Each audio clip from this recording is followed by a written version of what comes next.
expression, still a lot of stories, and that expression of joy and triumph on Daniel Wyatt's face and that of resignment on the Indian players' faces told a lot of what happened today. 154 for England to win. They coasted home by 8 wickets thanks to an unbeaten 89 by Daniel Wyatt. Yes, she's back in form and she's back with a roar. And I have with me on this show of the Outside View Live, Ananya Upendran. Ananya, Daniel White is back in form, and that's good news for England, isn't it? Well, it's amazing news for them, and I'm not surprised that it's come in a chase against India, one of her favorite teams. Yeah, but she played beautifully today. I think she gave herself time at the start of the innings, something that she normally doesn't do. But I think that was the key today. The fact that she kind of played herself in, gave herself like 10, 15 balls, and really accelerated, really motored. And I think her shot selection today was superb, and I was very, very excited to see her hit over the offside, through the offside.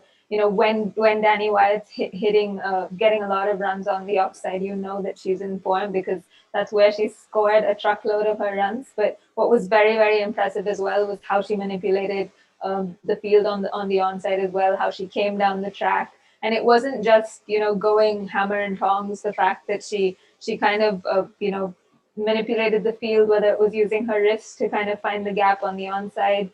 It was fantastic, and England will be very, very happy. Wyatt lost her place in that ODI side, and she will be buzzing that she's finally found some runs at international level. Yeah, indeed, England will be happy. The crowd that turned up at the county ground in Chelmsford would be very happy. Let's take a look at that batting card for England in that run chase. 154 to win. They lost Tammy Bowman pretty early for 11. She was dropped, remember, on zero. But then she made 11 before getting out, and then that mammoth partnership between Natalie Sciver and Danny Wyatt. And India had no clue what was happening at that point. They probably were a bit lucky in the last game when Natalie Sciver was run out, but she ensured that there's no half measures, no second chances for India, and that partnership, it really flowed very well for England, didn't it? Yeah, it did, and I think someone said this on air as well, that when Natalie Sciver has come in, she's been probably the only batter who's looked comfortable as soon as she's walked into bat. She's hit the middle of the bat. I mean, her first deliveries always hit the middle of the bat. She has the confidence to come down the track at the very start, and I mean, I think we've said it a lot, but she's kind of batting on a different plane right now. It's incredible to see, and through the series, it feels like she's been involved in every major moment. Whether it's within the field with the ball or with the bat, she's just always there. She's tormented India through the series, so it just felt fitting that she was part of what was a mammoth stand for the second wicket. And even though Danny Wyatt, took the cake and was unbeaten on 89, I think Sciver kind of drove that partnership while she was out there. She kept talking to Wyatt. You could hear her on the stump mic saying, "Easy, Danny, take your time." And she's been a fantastic leader for England, elevated to vice captaincy. So she's taken to that like a fish to water, and she's done brilliantly.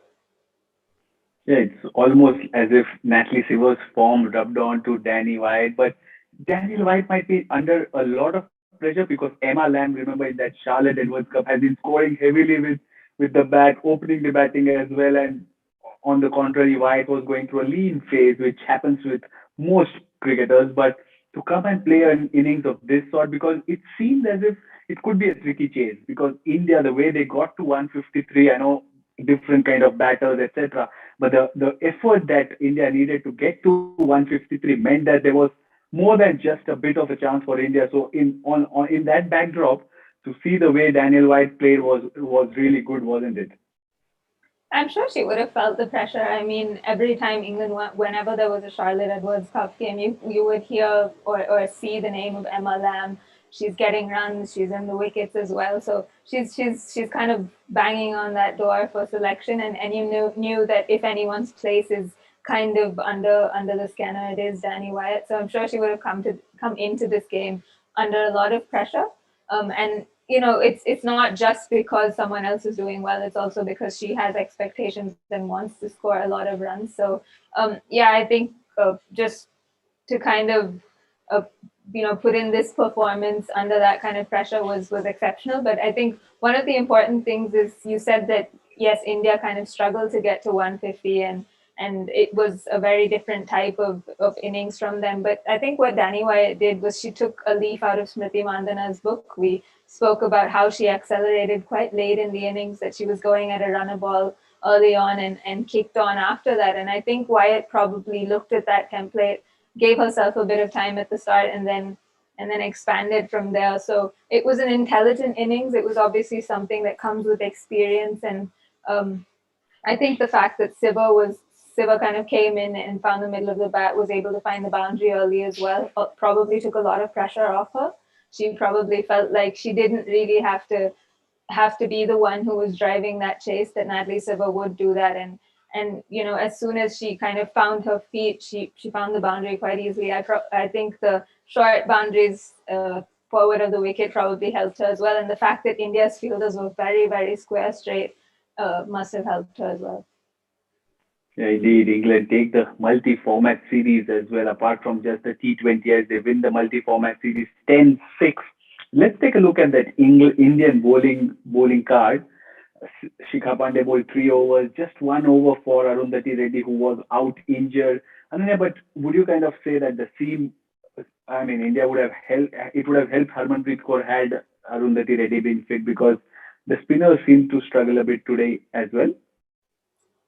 Look, you never know. Again, it's a case of ifs and buts, and if she would wanted to go back to the seamers, I mean, Shikha Pandey did have 1 over left. I know she got carded for 14 runs in her third over, but again, she didn't bowl badly. It was just the mastery of Dani Wyatt. So maybe you can say that Arundhati Reddy's absence may have hurt India, but again, looking back to 2018, and I've brought this up several times, but looking back to 2018, Arundhati Reddy was in that team, didn't bowl at all that day. So, I mean, think India generally don't like going back to the Pacers when the pressure is on, especially in a chase. And considering the fact that Sneh Rana and Deepti Sharma were the ones who turned the game for India in the previous T20, probably meant that Harman wanted to stick to them. And yeah, I mean, I don't know whether Arundhati being there would have made a difference, but I think she did bowl quite well. Her first over was very, very good. She looked impressive.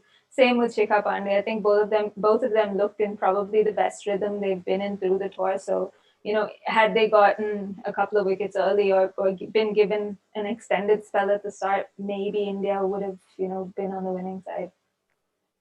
The 2 wickets fell for England, both to spinners Sneh Rana and Deepti Sharma. But overall, if you look at that spin attack for India, Radha Yadav and Poonam Yadav added to that, it didn't really work. It seemed as if Radha Yadav and Poonam Yadav kind of were a bit out of touch or out of rhythm for that matter. And the way, conversely, England using their feet all kind of nullified each other and made them ineffective, didn't they?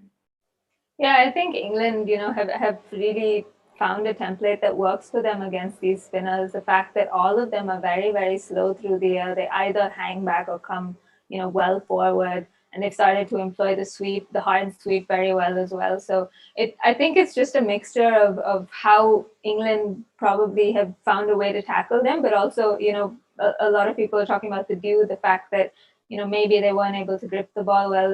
It didn't seem like that, but there was talk of it. So that meant that maybe India spinners didn't get as much turn as they probably would have expected. But yeah, I think through the series, what's come across is that England know how to play India spinners, and that we need to find a different template against this team if we want to beat them. And I think it's going to be the case against all top teams, that we cannot now depend solely on our spinners who there is very little variation, whether it's in angle, whether it's in pace. It's just it feels like it's just one type of thing that they're throwing up all the time. So there needs to be something that they go back and work on if they want to challenge these top teams, because it's becoming far too predictable right now.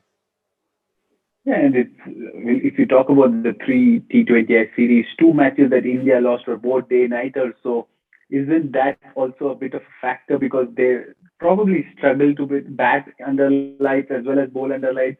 So they batted second in the first T20I, but here they were batting first. Is that an issue you see? Look, I mean, the women haven't played a lot under lights. I know the previous series against South Africa, all the T20s were under lights. But again, that's something they're getting used to. Of course, it's not an excuse. They will have to get used to it. And I don't think the lights are as big a factor with just batting and bowling. They probably come into the fray when you're fielding because, it's just it's a very different experience. But purely as a batter, as a bowler, I don't think it makes that much of a difference. So I think it's just with India, I feel like they're tactically far behind the other teams. That they're very, very reactive.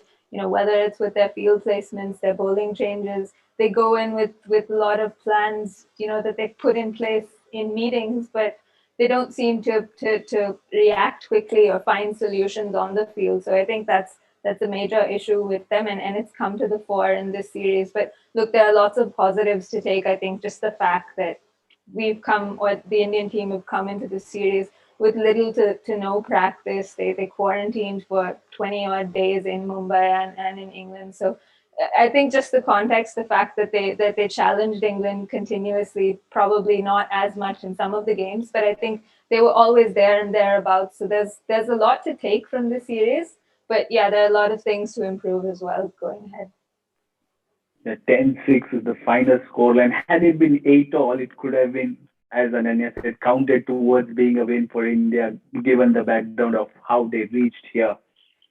Right, there you go, 2-1 win for England in the T20I series, an 8-wicket win in the third match, thanks to Danielle Wyatt's 89 not out, almost on route to score another T20I century. But Ananya, given all that's happened in the third T20I, what could be your pick for the moment of this final T20I?